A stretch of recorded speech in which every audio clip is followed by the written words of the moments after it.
Hey Ohio, there is a total solar eclipse happening on April 8th that you don't want to miss. To help you plan and prepare for this spectacular event, we spoke with Kirsten Ellenbogen, the president and CEO of the Great Lakes Science Center in Cleveland, about what to expect and how to safely view the eclipse. And stick around until the end of the video as we'll show you how to make your very own pinhole camera eclipse viewer, in case you aren't able to get your hands on a pair of approved eclipse glasses like these.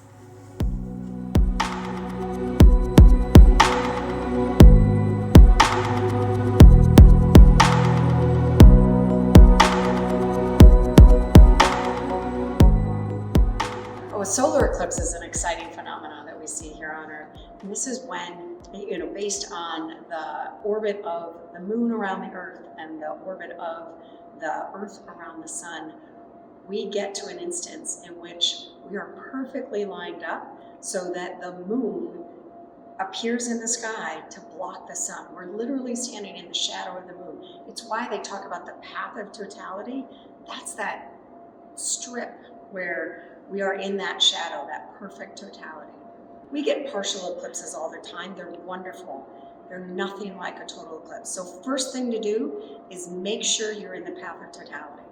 Second thing to think about is your ease of access, right? If you prefer being someplace close to home, you don't want to really be at a distance, just make sure you can get there and back to where you want to be on the day. Expect higher traffic on that day.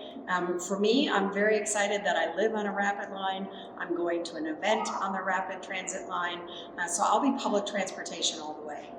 And totality is so special. It's different from a partial eclipse because when you hit that moment of totality, you really only see the tiniest bit of corona around the sun, but the moon is entirely blocking the face of the sun from where you are on Earth. That means that it's safe to take off those glasses because the sun is fully blocked. You'll also see a lot of phenomena around that moment, so you'll feel it gets a little colder, so make sure you've got that sweater or jacket with you. You could feel a decrease in temperature by as much as 10 degrees. Make sure you're also using all your senses. Don't only look at the sun, make sure you're looking at the people around you.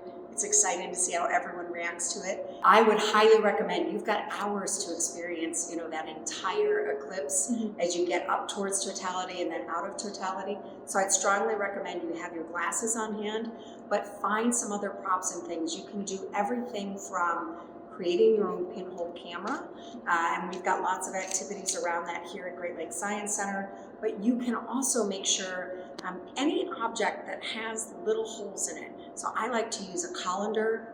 I've used spoons that have little holes in it. I've used, looking at the shadow of a tree, anything that's got that little hole that you can hold up and see a shadow on the ground.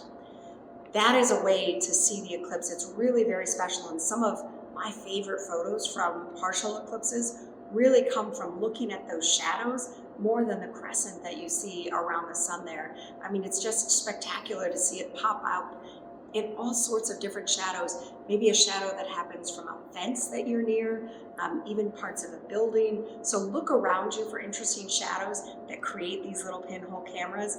It's something that's spectacular to see. If you're going online to buy glasses, I would start with the American Astronomical Society, AAS. Make sure it's that .org. You want to go to that organizational site. If you just put in AAS and eclipse glasses, it'll pop right up. And they have recommended retailers, right? Because this is part of the question. You're looking for two things. The first thing you're looking for is that it's actually got that appropriate ISO number written onto those glasses. So that's the first check. The second check, however, is that it's a reputable resource for those. There are counterfeit glasses, right?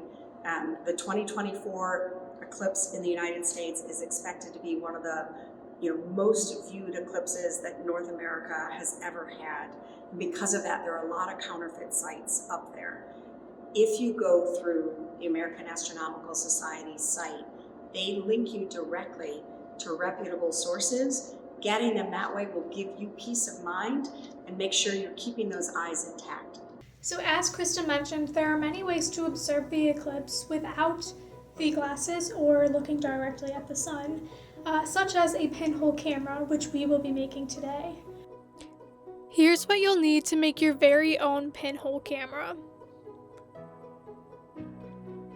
First, you'll be creating the projection screen, so start by placing your box on a piece of white paper and tracing the bottom outline.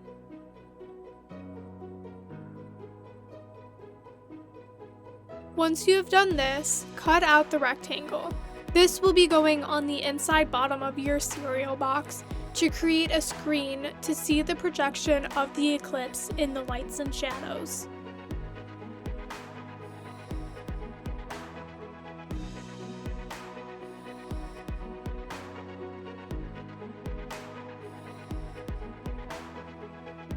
Go ahead and grab some tape, and once you apply that to the paper, you can tape it to the inside bottom of your box.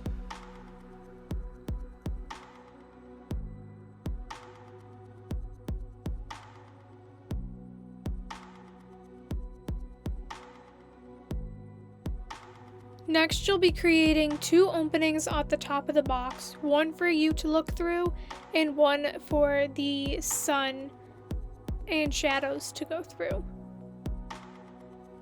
You'll want to start by cutting off the side tabs and a little bit of the middle tabs on either side.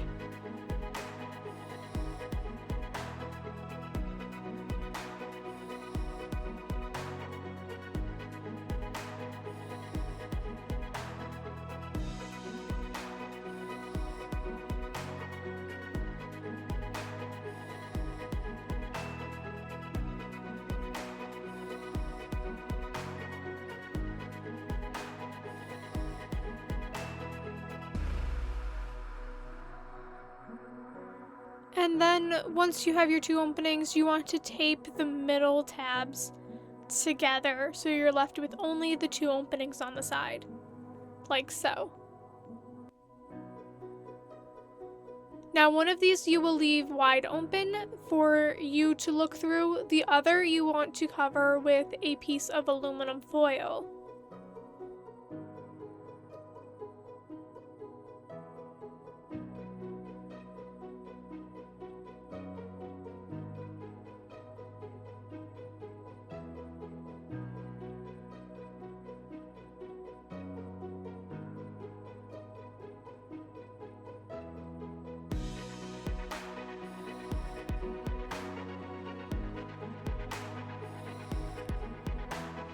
And as in the name, you'll want to take something sharp like a thumbtack to poke a pinhole into the foil. This will allow the sunlight to go through.